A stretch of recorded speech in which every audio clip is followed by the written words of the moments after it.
Sir को DDC साहब bouquet देके सम्मानित करेंगे।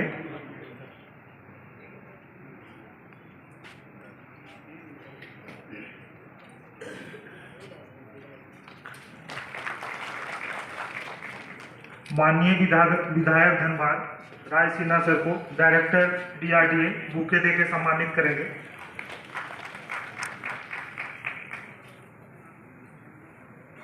हम लोग के बीच जिला परिषद अध्यक्ष बैठी हैं, मैम का स्वागत डीडीसी सर करेंगे। जिला परिषद अध्यक्ष, एक बार तालियों से गड़गड़ाहट के साथ आगाज किया जाए कार्यक्रम का। हमारी उपायुक्त महोदया उपायुक्त धनबाद को डीडीसी सर बुके देके सम्मानित करेंगे।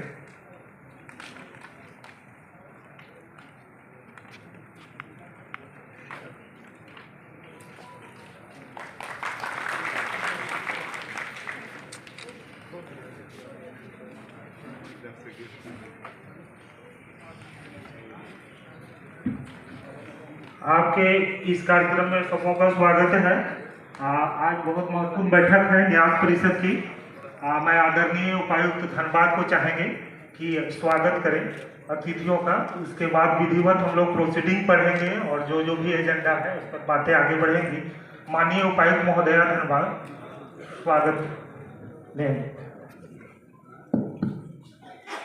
धन्यवाद।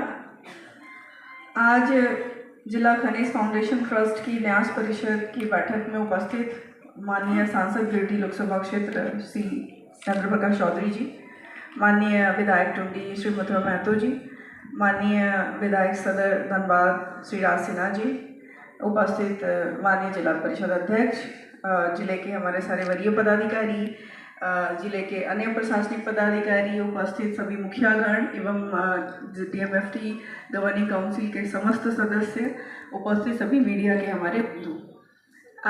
डीएमएफटी की जो न्यास परिषद की बैठक है ये कई मायने में बहुत महत्वपूर्ण है। एक तो फर्स्ट ऑफ ऑल कि ये जो अभी लोकसभा चुनाव संपन्न हुआ है उसके बाद हमारी पहली बैठक है, और जो आगे आने वाला विधानसभा चुनाव है उसके भी मद्देनज़र बहुत इम्पॉर्टेंट हो जाती है, ताकि आज हम लोग बहुत सारी विकासपरक योजनाएं, जनोपयोगी योजनाएं ले सकेंगे, और जो योजनाएं ली गई हैं और अभी तक क्रियान्वित नहीं हो पाई हैं उस पर भी हम लोग विस्तार से चर्चा कर सकेंगे।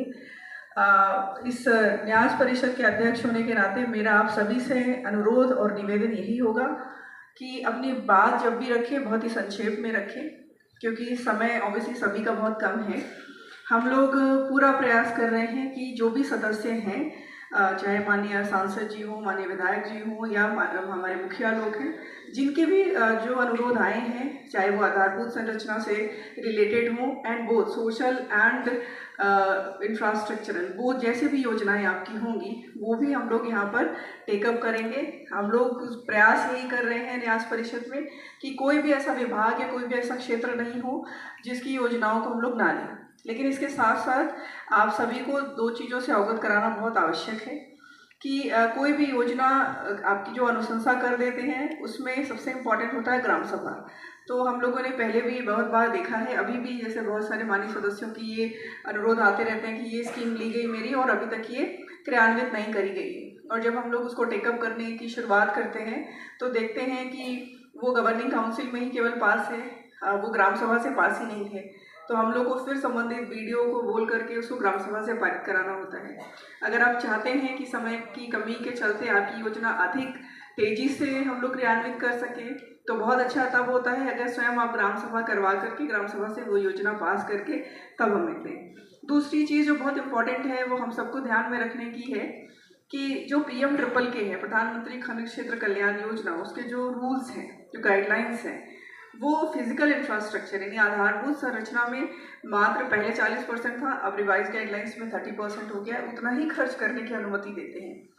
तो हमारे यहाँ क्योंकि झारखंड जैसा एक प्रदेश है अभी भी आधारभूत संरचना के मामले में शायद थोड़ा पीछे है, तो स्वाभाविक रूप से आप सभी की जो रिक्वेस्ट आती है वो आधारभूत संरचना को लेकर के होती है। ये समझ हमें तो आता है, लेकिन आपको ये भी समझना पड़ेगा कि प्रशासनिक पदाधिकारी के तौर पे विभिन्न नियमों का पालन करना हमारी बाध्यता है। तो इसीलिए हम उसको समानुपातिक रूप से ही योजनाएं ले सकते हैं। सोशल इंफ्रास्ट्रक्चर में योजनाओं की जो अनुशंसा है वो बहुत कम, ना के बराबर आती है। बहुत बार ऐसा भी होता है कि आपको उसकी जानकारी नहीं है, आपको उसमें ओरिएंटेशन कभी नहीं दिया गया है, और बहुत बार जानकारी होते हुए भी सबसे ज़्यादा फोकस, क्योंकि जाहिर सी बात है जो चीज़ दिखने वाली है वो ये कि आपके गांव में सड़क बन गई, आपके गांव में पुल बन गया, आपके स्कूल में एक एक्स्ट्रा कमरा बन गया, स्कूल जो है बहुत ही जीर्ण शीर्ण था, नया स्कूल बन गया, या जो स्वास्थ्य भवन है उसकी मरम्मती हो गई। तो ये बहुत दिखने वाली योजनाएं होती हैं, तो और जिसकी जनता की तरफ से भी अधिक डिमांड होती है, आप वो योजनाएं हम लोग को भेज देते हैं। तो उसमें आपको ये समझना पड़ेगा कि जिला स्तर पे डीएमएफटी की जो न्यास परिषद है या जो इसकी शासकीय समिति है, उसमें हमारे पास एक रिस्ट्रिक्शन है कि हम केवल 30% अपना जो फंड है उसको इसमें खर्च कर सकते हैं। अगर मान लीजिए आज की डेट में अगर मेरे पास 100 करोड़ रुपए हैं, तो हम पहले 70 करोड़ हमको सोशल इंफ्रास्ट्रक्चर में खर्च करना पड़ेगा, तब हम 30% फिजिकल इंफ्रास्ट्रक्चर में खर्च कर सकते हैं। तो हम लोग उसको बैलेंस आउट करने की कोशिश करते रहते हैं। इसके लिए हम लोग समाज कल्याण के लिए बहुत सारे प्रोजेक्ट्स लेते हैं, शिक्षा के क्षेत्र में बहुत सारे प्रोजेक्ट्स लेते हैं, स्वास्थ्य की दिशा में, एनवायरनमेंट की दिशा में, ये सारे सोशल इंफ्रास्ट्रक्चर या उससे रिलेटेड ये प्रायोरिटी सेक्टर है। तो बेसिकली प्रायोरिटी सेक्टर में हमें 60 to 70% पैसा खर्च करके तभी हम नॉन प्रायोरिटी सेक्टर जो कि रोड है, पुल पुलिया है, इसमें पैसा खर्च कर सकते हैं।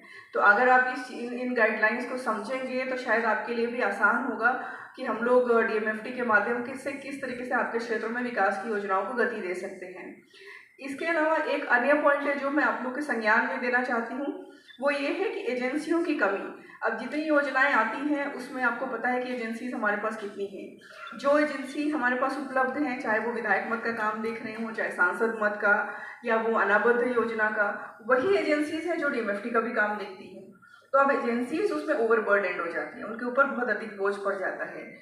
अगर उसमें गुणवत्ता को हम लोग ध्यान ना रख पाएँ, कभी एस्टिमेट को ठीक से ना देख पाएँ, डुप्लीकेसी हो जाए, तो उसमें फिर आप ही लोग की तरफ से शिकायतें भी आती हैं कि देखिए ऐसे फला योजना बन रही थी, उसमें बहुत ही खराब मटेरियल का प्रयोग किया जा रहा है। तो ऐसे में एजेंसीज को ओवरबर्डन भी करना कहीं ना कहीं काम की गुणवत्ता को कॉम्प्रोमाइज़ करना होता है। तो ये जो 3 पॉइंट्स मैंने बताए हैं, अगर आप इस चीज़ को अच्छे से समझ सकेंगे तो शायद आप ये जान सकेंगे कि न्यास परिषद की भी अपनी लिमिटेशंस हैं, और उन लिमिटेशंस में हम अच्छा करने की कोशिश करते हैं।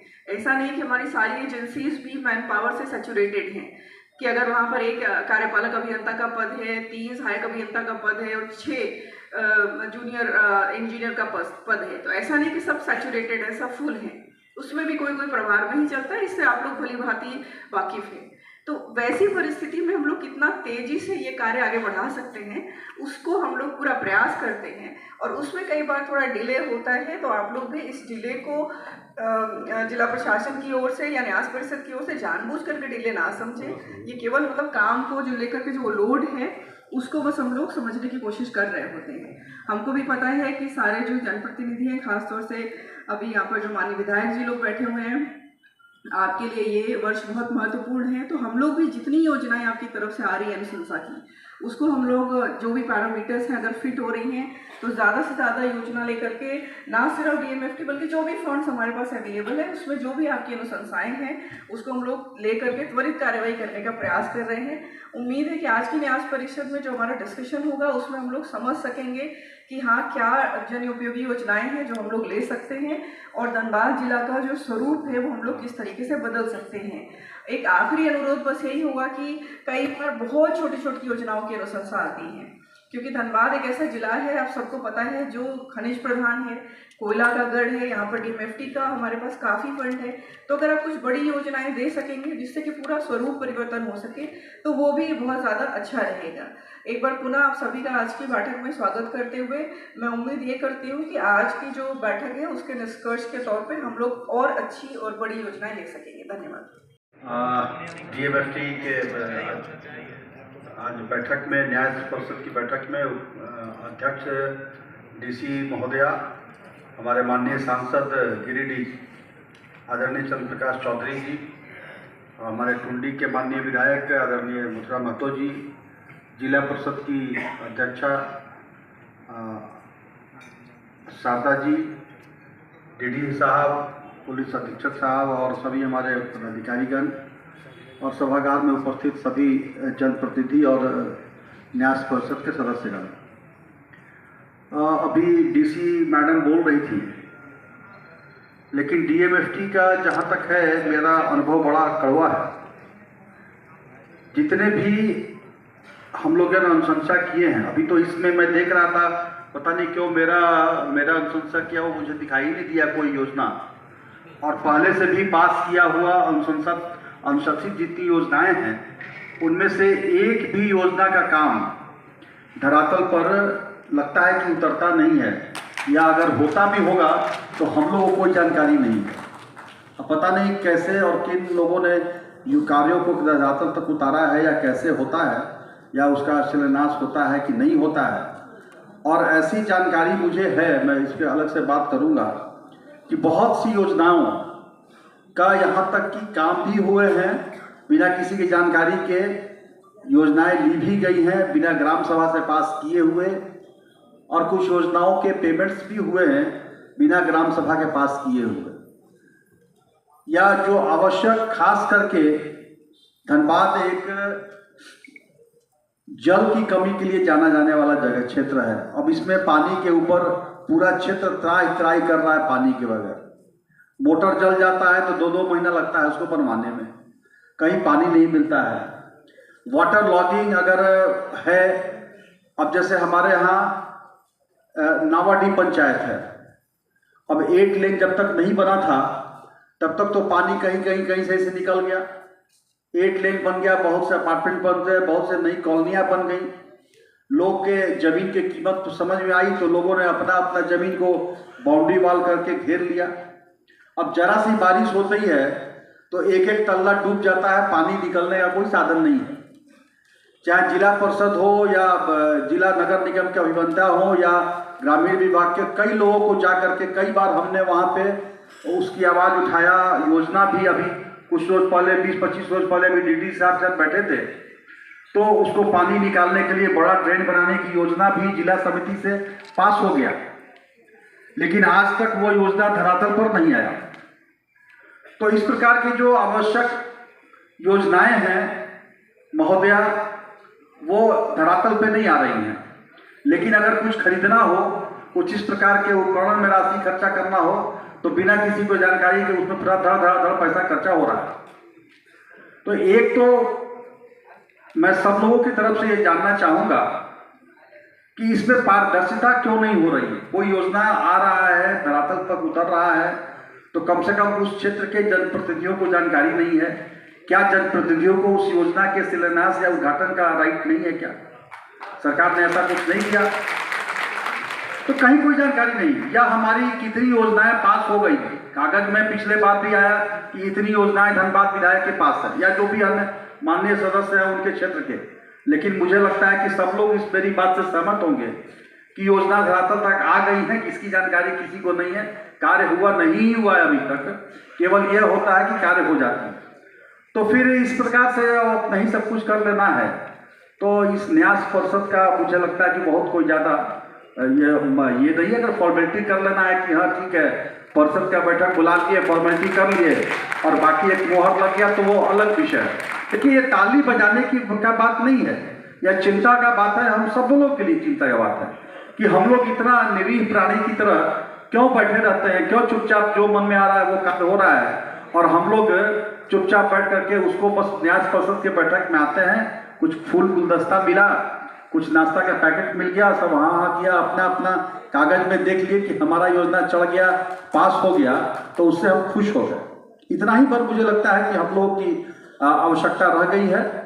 मैं फिर से अब ज़्यादा कुछ नहीं बोलूँगा, लेकिन इतना जरूर कहूँगा कि जितने पैसे धनबाद में आते हैं, ये पैसे या भारत सरकार के द्वारा जो योजना लाई गई, यहाँ के जो मजदूर हैं, किसान हैं, गरीब हैं, उनके मेहनत के बल पर ये अब पैसे आने शुरू हुए। और इस प्रकार से मैं केंद्र सरकार को धन्यवाद भी दूंगा। और धनबाद में बहुतायत में पैसे आते हैं, और हम अगर चाहें तो एक अच्छी योजना लेकर के कम से कम एक ही क्षेत्र, मान लीजिए ठीक है सभी क्षेत्र में यह काम करना है, लेकिन कम से कम जिन क्षेत्रों में पानी की कमी है, जिन क्षेत्रों में मूलभूत सुविधाओं की कमी है, जो मूल संरचना हमारे बिजली की कमी है, तो ऐसी योजना को हमें जरूर लेकर के कोशिश करना चाहिए कि पूरा हो। कहीं भी जलापूर्ति। अब मैथन फेज 2 योजना जो 22 में पूरा हो जाना चाहिए था, जो पानी का, वो योजना आज तक पता नहीं, मुझे तो लगता है कि 30 या 40% ही प्रोग्रेस है उसका। अब इतनी बड़ी योजना और वो DMFT से उसकी राशि विनिर्धारित कर दी गई है, वो उस योजना को धरातल पर आ नहीं रहा है। पाइप बिछा है, धनबाद के लोग पानी के बिना तरसते हैं, हम लोग गाली सुनते हैं। हम लोगों ने तो प्रयास किया और धनबाद को योजना मिल भी गया, उसका शिलान्यास भी हुआ, काम भी शुरू हुआ, लेकिन अब पानी के अभाव में पाइप बिछा हुआ है, कनेक्शन नहीं हो रहा। क्या भाई, तो पानी नहीं है। तो जनता तो गाली देती है हम लोग को सीधे सीधे। बिजली के क्षेत्र में अब मैं एक उदाहरण बताऊं कि जैसे पुटकी से माडा का जलापूर्ति होता है, वहाँ उसका फिल्टर है और वहाँ से सप्लाई करने का है, तो वहाँ अक्सर लाइन कट जाती है। छोटा मोटा भी अगर शटडाउन हुआ तो उसका भी लाइन कट गया, पानी संचय बंद हो गया। अब ये तय हुआ, 2 साल पहले तय हुआ कि वहाँ पे उसका एक अलग फीडर से लाइन दे दिया जाए, जिससे छोटे मोटे कार्यों में बाधा हो तो वहाँ का लाइन कटे नहीं। लेकिन अभी तक 2 साल में 3 बार 4 बार टेंडर पब्लिक हुआ, एस्टिमेट बना के दिया बिजली विभाग को, बिजली विभाग ने माडा को दिया, माडा ने फिर लौटाया, फिर बिजली विभाग दिया। 3-4 बार करने के बाद मुझे लगता है कि 2-3 महीने पहले उसका एस्टिमेट फाइनल हुआ है। लेकिन आज तक इतना महत्वपूर्ण कार्य जो कि जनता के सीधे सीधे भलाई के लिए है, लोगों के समस्या को दूर करने के लिए है, आज तक वो बिजली विभाग का ना वो एस्टिमेट बनाया, ना एक छोटा सा काम सीधी डायरेक्ट लाइन उसको हुआ कि भाई एक सीधा लाइन खींच दिया जाए, जो पुटकी में हमारा माडा का जलापूर्ति वाला जो पंप है वहां पे, जिससे कि लाइन, इस कार्य के लिए आज 2 साल हो गए। पिछले डीसी के समय पास हुआ, अचानक से बहुत हम लोग गुस्सा हुए, धरना वरना चला पानी के, तो डीसी साहब ने बैठक बुलाया, 2-3 साल हो गया। बैठक में आया कि हाँ 6 जल मीनार बनेगा धनबाद के अंदर, अखबारों में छप गया। हम लोग भी खुश हो गए, कह रहे बैठक किए, जनता भी बड़ी खुश हुई कि विधायक जी बैठक करा करके 6 जल मीनार धनबाद में बनेगा।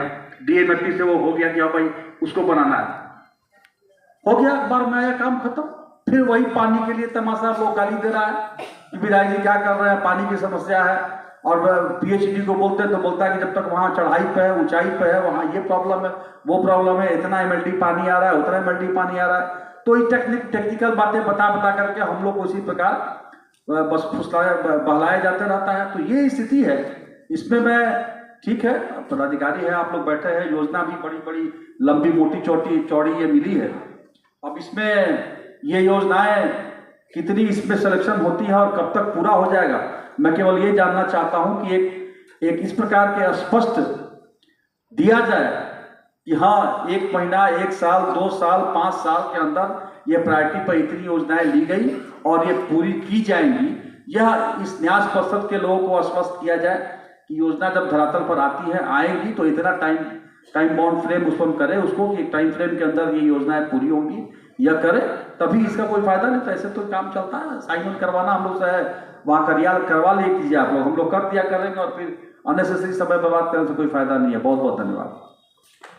सभी अधिकारीगण, आए हुए सभी को, सभा में उपस्थित सभी को नमस्कार, जोहार जी। ये DMFT का जो भी योजना दिया गया है, हमारे हिसाब से ये रहेगा कि सभी योजनाएं को लेना चाहिए जो प्राथमिकता में शिक्षा, विद्यालय, पानी की योजनाओं को और स्वास्थ्य की योजनाओं को गंभीरता से लेना चाहिए। काम में जिस चीज़ की रुकावट हो रही है उसको यहाँ पे चर्चा होनी चाहिए, और जितने भी कार्य दिए गए हैं मैं चाहती हूँ कि उन्हें अच्छे से उनको होना चाहिए। जितना ही करके मैं अपनी बात को विराम देती हूँ। धन्यवाद।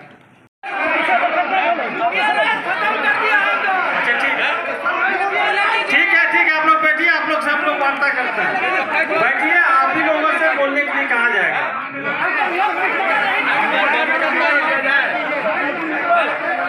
माइक ले जाइए, एक एक करके अपनी बातों को रखेंगे। सभी मुखिया गणों से अनुरोध है कि अपने सीट पर बैठ जाइए, एक एक करके आप अपनी बातों को रखेंगे। आप लोग बैठ जाइए, एक एक करके माइक लेके अपनी बातों को रखेंगे।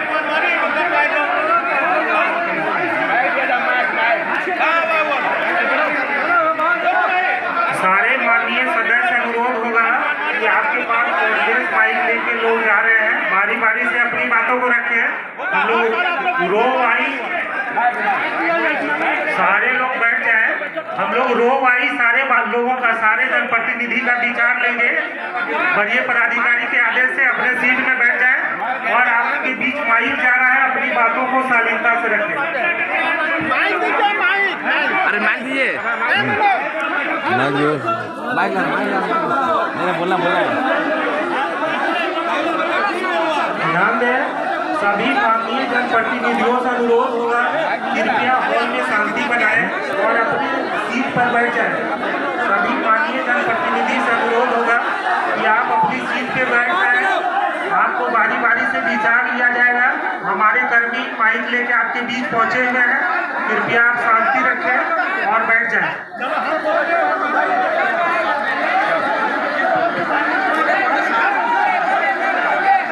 आप सभी से विकास का जो काम होना चाहिए, यह आप ही लोग बता रहे हैं कि ग्राम सभा के माध्यम से होना चाहिए।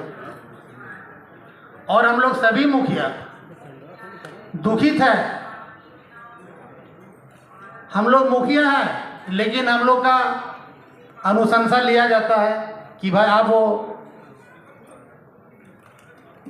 ग्राम सभा करके जो है पारित करके आप वो प्रखंड में भेजिए, हम लोग से मंगाते हैं। लेकिन आज तक हम लोग को लगता है कि जो 10% काम गांव में काम ऐसा नहीं हुआ है। हम लोग का यह दुख की बात है। हम लोग इस फंड का उपयोग मुखिया को कहीं लगता है कि नहीं मिला है। हम लोग पूरा जिला के मुखिया इसमें दुखित है। हम लोग को इस फंड का उपयोग ग्राम सभा के माध्यम से लिया जाए और छोटा छोटा कम से कम 2 योजना जो है हर मुखिया को दिया जाए। हम लोग पहले भी 2-2 योजना दिए थे, लेकिन हमको लगता है कि 10% योजना जो है जमीन पर उतर के काम नहीं हुआ है, एक भी नहीं हुआ है। और हम लोगों को कम से कम 2 योजना इतना दिया जाए, चूँकि विकास केंद्र और राज्य के हिसाब से एस्टिमेट किया जाता है। लेकिन आप ही देखिए, हम लोग का गांव में शौचालय दिया गया, ये किस एस्टिमेट का है? ना राज्य का एस्टिमेट है, ना केंद्र का एस्टिमेट है। वो ऐसा ढांचा दिया गया जो गांव में गोइठा रखा, कोयला रखा, सब बर्बाद हो गया। यही डीएमएफटी फंड से हम लोग का गांव में विकास हुआ है, शौचालय बना है। वो आज 10% शौचालय गांव में नहीं मिलेगा। तो हम लोग चाह रहे हैं कि ऐसा गांव में विकास हो, ऐसा काम हो जो गांव का समस्या समाधान हो।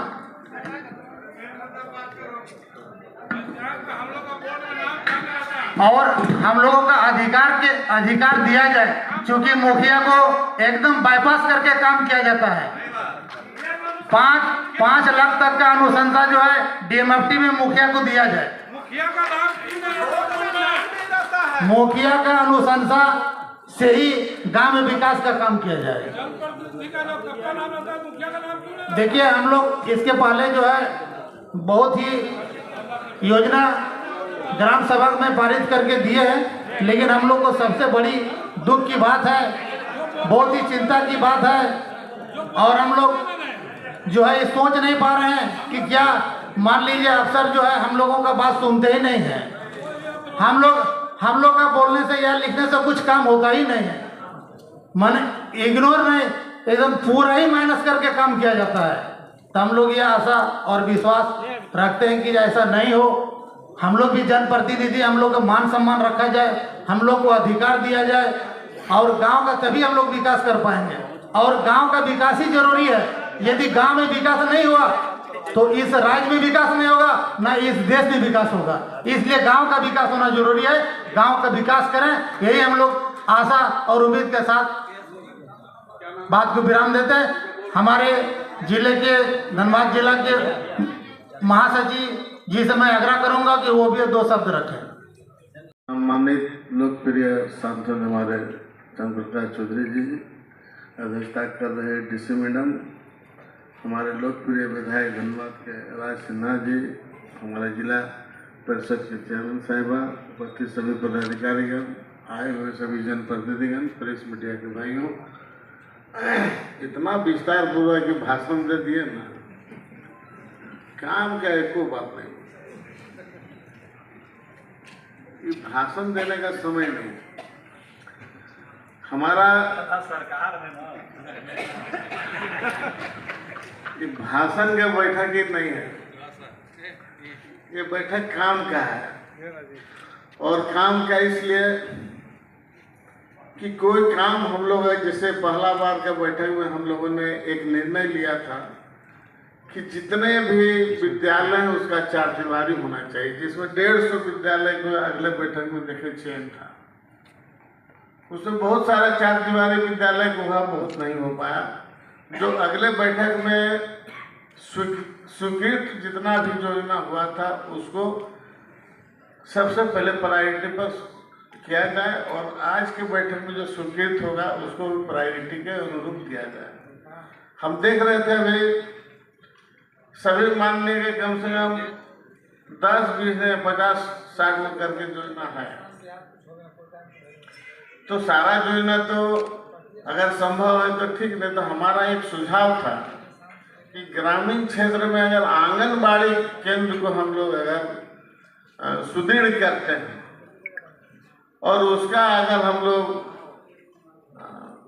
अगर व्यवस्थित करते हैं तो हमारा बुनियादी जो है, जो आंगनबाड़ी में बच्चे आते हैं उसको अगर बुनियादी शुरू से ही अगर हम उसको दुरुस्त कर पाएँ तो जितने भी हमारे आंगनबाड़ी जिले के हैं उसको दुरुस्त किया जाए, उस ताकि बच्चे लोग आए। मॉडल आंगनबाड़ी हो जहाँ मैंने कम से कम धनबाद में लगे कि DMFD फंड से कोई एक चीज़ों को लिया है। तो मेरा यही सुझाव होगा कि आने वाला जो समय है उस समय में समय रहते माननीय विधायक जी ने इस बात को रखा है कि जानकारी नहीं जनप्रतिनिधि को हो पाता है कि अगर योजना आया तो शिलान्यास उद्घाटन होना चाहिए। इनका ये भी कहना था, जबकि सारा चीज नोट्स में बिल्कुल है, कि जनप्रतिनिधि को शिलान्यास और उद्घाटन में जरूरी है योजना तभी शुरू हो सके। और हमारा सुझाव ये रहेगा इस बैठक में कि जितने भी जनप्रतिनिधि यहाँ पर हम लोग उपस्थित हैं, जब योजना लिया गया है तो सबका योजना इस पर आना चाहिए, स्वीकृत भी हो और काम भी आगे बढ़े। और एक इससे हट कर थोड़ा बोल रहे हैं इसलिए कि हमारा तोपचांची झील जो है मैडम, वो 100 साल पूरा 15 नवंबर में होने जा रहा है। तो उस दिन एक समारोह निश्चित रूप से होना चाहिए सरकार की तरफ से कि जिले के महत्वपूर्ण तोपचांची झील का 100वां साल हो तो एक समारोह महोत्सव बने। और उसके लिए हमने पत्राचार भी किया है कि उसके चारों ओर जो रोड रास्ता पुल पुलिया टूटा हुआ है, आप देखिएगा कि सैलानी काफ़ी संख्या में वहाँ आते हैं और मुख्य पथ NH से लेके वहाँ का जो रास्ता है रोड काफ़ी जर्जर है। 15 नवंबर अभी समय है, अगर आप लोग चाहिएगा तो वो रोड पथ भी बन जाएगा ताकि उसका डेवलपमेंट भी हो। कई बार खैर आप उपायुक्त उप विकास आयुक्त तो नहीं थे, इसके पहले जी लोग था, हमने रखा था कि शौचालय भी वहाँ बना है लेकिन ताला बंद है। वो ताला कैसे खुलेगा, इस पर भी आप लोग कैसे संचालन होगा। फंड भी लगा है, शौचालय बना और वो बंद पड़ा हुआ है। इस सब पर भी थोड़ा सा अगर कोई व्यवस्थित हो, रख रखाव हो तो काफ़ी संख्या में हमारे जिले में अन्य प्रांतों का भी वहाँ सैलानी प्रतिदिन करीब करीब वहाँ पहुँचता है, इसलिए उसको विशेष ध्यान इसमें दिया जाए। और हमारा ये सुझाव होगा कि आने वाला जो 15 नवंबर होगा उसमें ऐसे भी ऐतिहासिक है, बिरसा जयंती है, उस दिन पूरे अलग राज्य का भी स्थापना है और संयोग से 15 नवंबर में 100वां दिन पूरा हो रहा है, इसलिए जिला के लिए ऐतिहासिक दिन बनाने का प्रयास करें। इसी सुझाव के साथ बहुत बहुत धन्यवाद। धन्यवाद सर। हम लोग के बीच गिरिडीह के जिला खनिज फाउंडेशन ट्रस्ट की ओर से इस आयोजित बैठक की अध्यक्षता करे उपायुक्त महोदय, और इस बैठक में मुख्य रूप से टुंडी के माननीय विधायक मथुरा महतो जी, धनबाद विधायक आदरणीय राज सिन्हा जी, जिला परिषद के अध्यक्ष शारदा मैम एवं जिला प्रशासन के सभी पदाधिकारी और हमारे इसे DMFT में आए हुए सभी पंचायत के हमारे प्रतिनिधि। आज का यह महत्वपूर्ण बैठक है और इस बैठक में DC मैम के द्वारा सारा गाइडलाइंस भी बताया गया। मैं सिर्फ यही कहूँगा, योजनाएं हम लोग देते हैं और योजनाओं का क्रियान्वयन में जो समस्या है, क्योंकि फंड का कमी नहीं है। धनबाद जैसे जिले में हमको लगता है कि राज्य में सबसे ज़्यादा DMFT का फंड हम लोगों को इस धनबाद में आता है, लेकिन जो हमारा खर्च करने का या जो हमारा इंफ्रास्ट्रक्चर है, जो सही ढंग से सही समय पर खर्च हो, इसमें कमी बताया गया कि हमारे पास एजेंसी नहीं है, हमारे पास काम कैसे अच्छा क्वालिटी हो इसके लिए हमारे पास इंजीनियर्स नहीं है, या जो कमी हम लोग आपने महसूस किया है। तो मैं यही कहूँगा, यह सुझाव मेरा रहेगा कि DMFT फंड से ही हम लोग कोई एजेंसी भी हम लोग रख सकते हैं, प्राइवेट एजेंसी हम लोग रख सके, या कोई बहुत सारे NGO हैं उनके माध्यम से भी हम लोग काम कर सकते हैं, जो अच्छे NGO हैं, जो जिनका रिपुटेशन अच्छा है, 3 साल का काम करने का उनका जो तजुर्बा है जो अच्छा दिखाई देता है, इसके तरफ से हम लोग। और उसके साथ साथ बहुत सारी चीज़ें हैं। मैं टेंडर प्रक्रिया एक है जिसके माध्यम से हम लोग एजेंसी चयन करते हैं।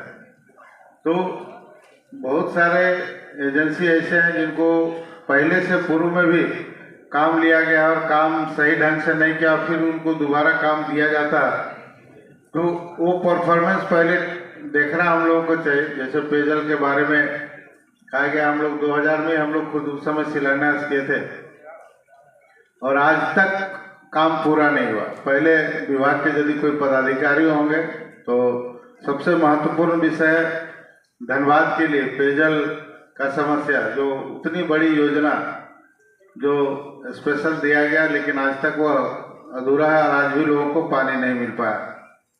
और तोपताची झील के बारे में भी कहा गया कि धनबाद का यह धरोहर है और उससे हमको लगता है धनबाद को अभी जितना भी पानी मिलता है, सबसे ज़्यादा पेयजल का पानी तोपताची झील से ही मिलता है। इसलिए निश्चित है हम लोगों को इतनी बड़ी आबादी को पानी देने वाला संस्था, यदि उसका 100 वर्ष पानी, विधायक जी ने कहा कि 100 वर्ष पूरा हो रहा है, तो उसका साफ सफाई भी कई बार हम लोग पहले भी लिखे थे कि उतना बड़ा डैम का है, काफ़ी जल स्तर जो है, जो उसका रिजर्व पानी रिजर्व करने का जो कैपेसिटी है वो कम हो गया है, जिसके चलते भी हम लोगों को पानी गर्मी के दिनों में पानी का समस्या होता है।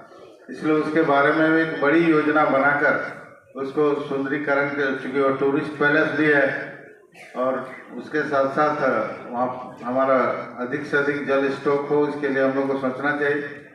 और जैसा कि हम लोग जानते हैं कि जो बुनियादी चीज़ें हैं उन सब चीज़ों पर हम लोगों को ज़्यादा फोकस करना चाहिए। आज भी हमारे यहाँ स्कूल है, स्कूल में जो बच्चों को सुविधा जो हम लोगों को देना चाहिए वह जिले में है। जो कहीं कहीं जाते हैं तो लोगों का रहता है कि भाई वहाँ 4 दीवारी नहीं है, तो यह कंपलसरी लिया जाए कि सभी विद्यालय को 4 दीवारी और शौचालय, वहाँ के बच्चों के लिए शौचालय, फिर वहाँ यदि खाना बनता है तो किचन सेट, जो सबसे छोटा छोटा ये है लेकिन वो काफ़ी महत्वपूर्ण और सबसे ज़रूरी है, तो इसको प्राथमिकता दिया जाए। और उसके साथ साथ स्वास्थ्य पर भी हम लोगों को, चूँकि कोयलांचल क्षेत्र है, प्रदूषण से लोग काफ़ी ग्रसित रहते हैं और स्वास्थ्य भी लोगों का काफ़ी खराब होता है। तो स्वास्थ्य का भी इंफ्रास्ट्रक्चर है, हमेशा हम लोगों को फोन आते रहता है कि हम लोग हॉस्पिटल गए तो वहाँ सुविधा नहीं है, या हम लोग समझते हैं कि स्वास्थ्य उपकेंद्र है जो हमेशा ताला बंद रहता है। दुख की बात है, बिल्डिंग तो बन गया लेकिन वहाँ पे ताला बंद रहता है, डॉक्टर सप्ताह में 1 भी दिन नहीं जाते हैं। कम से कम वहाँ एक नर्स तो हम लोग DMFT से भी हम लोग दे सकते हैं कि कम से कम खुले खिड़की दरवाजा उखड़ रहा है, वायरिंग हो रहा है, सरकार का उतना पैसा खर्च हो रहा है, लेकिन जो इंफ्रास्ट्रक्चर होना चाहिए जो बर्बाद हो रहा है, उसको हम लोग कैसे सदुपयोग, उसका यूज हम लोग अच्छा ढंग से करें, इसके लिए हम लोग को प्रयास करना चाहिए। और साथ साथ शिक्षा के लिए भी हम लोग को DMFT का पैसा का इस्तेमाल करना चाहिए। जो गांव में जो लोग कृषि पर आधारित है उन लोगों को सोलर डीप बोरिंग देकर उनको सिंचाई सुविधा, क्योंकि बड़ा प्रोजेक्ट हम लोग लेते हैं जैसे पेयजल प्रोजेक्ट, हम लोग बड़ा प्रोजेक्ट लिए कि भाई हम लोग सोचे कि समय से पूरा हो जाएगा तो कुछ धनबाद का हर एक व्यक्ति को और हर एक घर में हम लोग पानी दे सकेंगे। लेकिन दुर्भाग्य है कि इतना बड़ा योजना हो गया, वो हाथी हो गया कि आज तक न पूरा हो पा रहा है, न पता नहीं कब तक। अभी माननीय विधायक जी ने कहा कि 30-40% ही मात्र पूरा हुआ। तो अब होगा क्या कि कॉन्ट्रैक्टर भी, उसका भी कॉस्टिंग भाग रहा है, तो धीरे धीरे कॉन्ट्रैक्टर भी चाहता है कि अब हम काम छोड़ के भाग जाए।